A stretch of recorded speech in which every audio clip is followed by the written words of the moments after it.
Olá, eu sou Camila Alves, consultora na área trabalhista e previdenciária. Olá, eu sou Luiz Carlos, consultor na área trabalhista e previdenciária. Nessa edição do ITC News em Debate, estaremos conversando sobre as regras de contratação de aprendizes e as penalidades aplicadas a quem descumprir essas obrigações.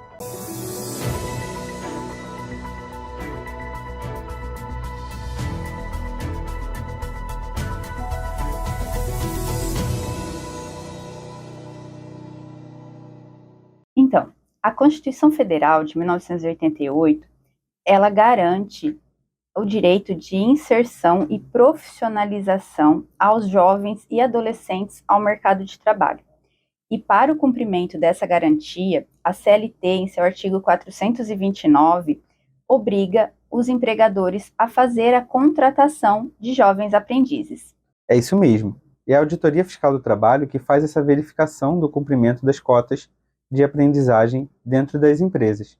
É importante a gente ter conhecimento sobre as regras de contratação de aprendizes, até mesmo para não acabar descumprindo alguma norma e acabar sofrendo algum tipo de penalização, como autuações e multas.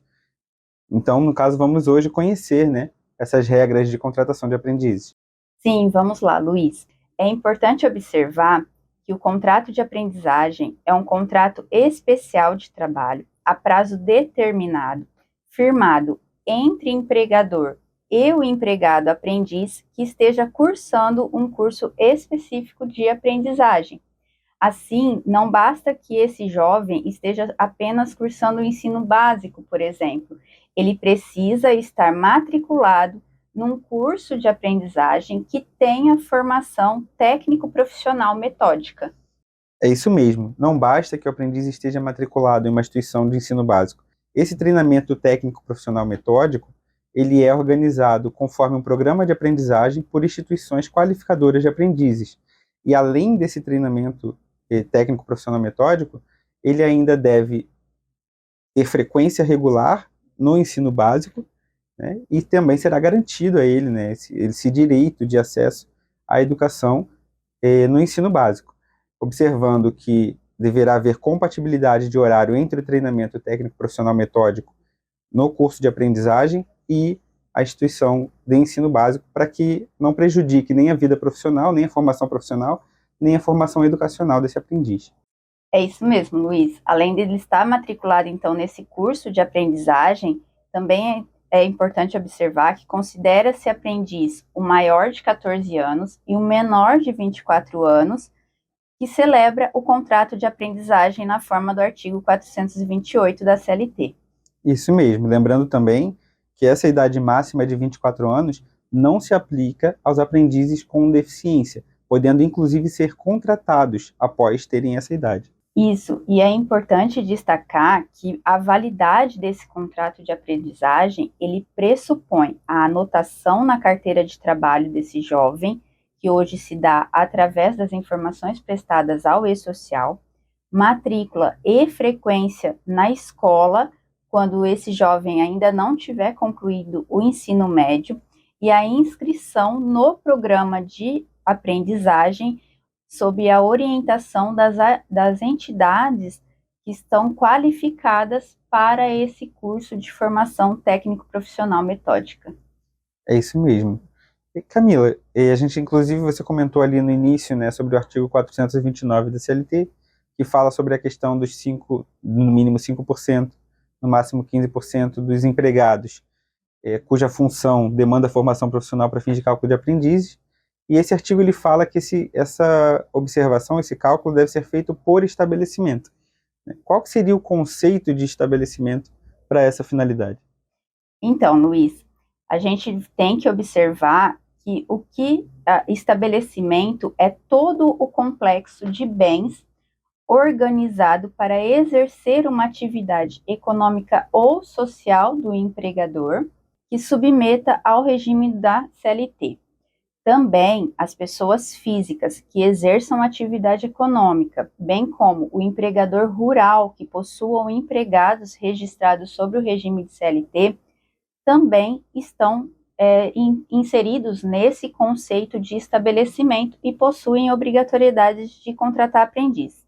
Além disso, temos também os condomínios, as associações, as entidades sindicais, cartórios, entidades filantrópicas. Então, todas essas entidades que, mesmo que não exerçam atividade econômica, elas exercem uma atividade social e, quando possuírem empregados regidos pela CLT, também possuem a obrigatoriedade de contratar aprendizes. É isso mesmo. A contratação de aprendizes ela é bem ampla e traz regras bastante específicas que devem ser observadas.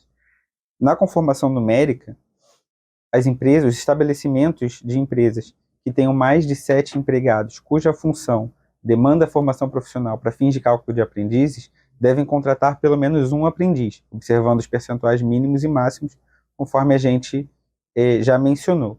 Essa informação de que demanda ou não formação profissional para fins de cálculo de aprendizes é verificada no CBO, através do portal do Ministério do Trabalho.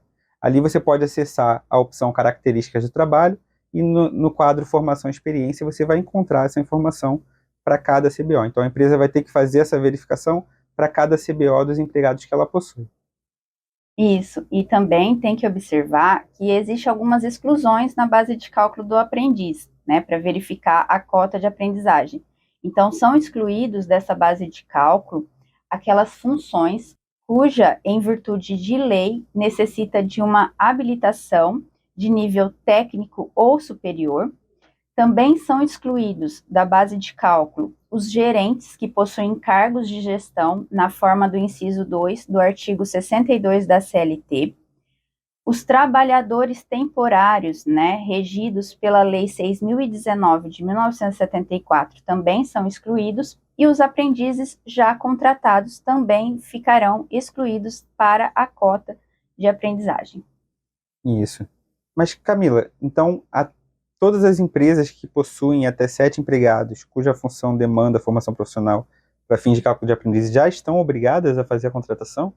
Então, para ficar mais fácil de compreensão, vamos citar um exemplo. Então, supondo que uma empresa ela possua 40 empregados em sua totalidade. Desses 40 empregados, ela possui um empregado que é gerente, que possui o cargo de gestão, então, portanto, está excluído da base de cálculo e da cota de aprendizagem, e 17 empregados que possuem formação de nível superior, que também vão ficar excluídos da contagem ali para a aprendizagem.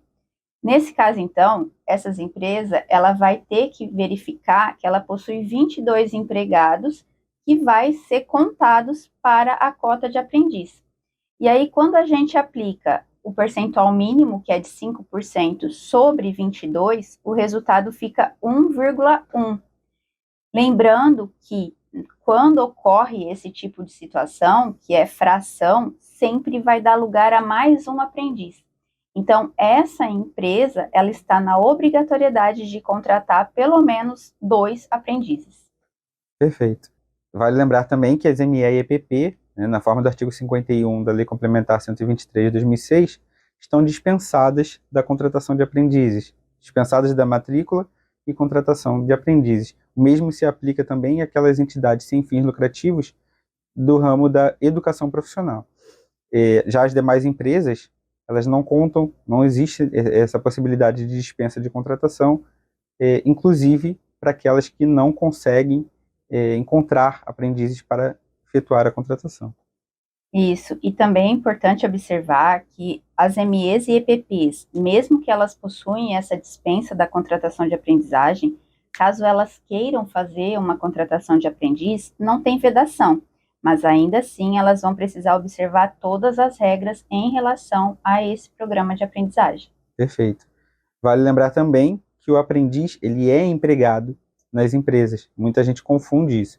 O aprendiz é empregado como qualquer outro, sendo menor, vai ter que ser observado aquelas regras de proteção do trabalho do menor, certo? E o que há de diferente entre o aprendiz e o empregado comum é o FGTS, que no caso do aprendiz é de 2% e do empregado comum seria de 8%.